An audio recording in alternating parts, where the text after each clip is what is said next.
धुळे तालुक्यातील फागणे शिवारातील पहाटे लांडग्याच्या टोळीने शेळ्यांच्या तळावर हल्ला करत तब्बल 16 शेळ्या फस्त केल्या। या प्रकरणी धुळे तालुका वन विभागाने घटनास्थळाची पाहणी करत पंचनामा केला आहे।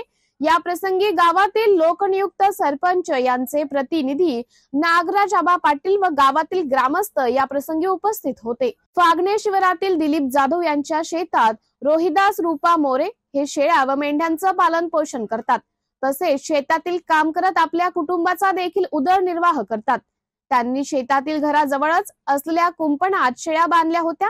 मात्र पहाटेच्या सुमारास अचानक लांडग्यांच्या कळपाने शेळ्यांवर हल्ला केला।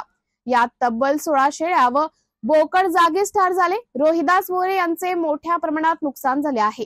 फागणे गावात लांडग्यांचे हल्ले होण्याचे प्रमाण वाढले आहे, तर मागील काही महिन्यांपासून लांडग्यांचा त्रास वाढला आहे। वन विभागाने या लांडग्यांचा तात्काळ बंदोबस्त करावा अशी मागणी होत आहे।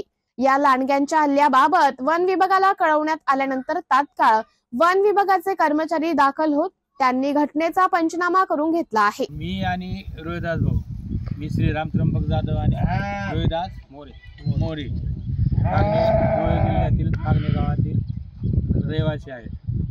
रोहिदास भाऊ यांचं शेळ्या आणि मेंढी पालन व्यवसाय आहे। त्यांनी मग गट नंबर 249 या क्षेत्रामध्ये दिलीप बापू यांच्या शेतामध्ये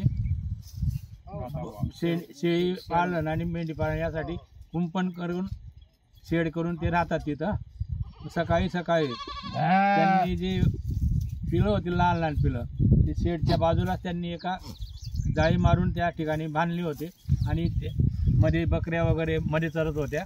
पण अचानक जंगली हिंसक प्राण्यांनी सकाळी त्या पिलांवरती हल्ला केला आणि जवळजवळ 15 पिलं ते मारून टाकली आहेत। तरी याची आपण दखल घ्यावी आणि योग्य ती कार्य करून जास्तीत जास्त मदत करावी ही विनंती। MDTV न्यूज साठी धुळे जिल्हा प्रतिनिधी माहेश्वरी शिसोदे।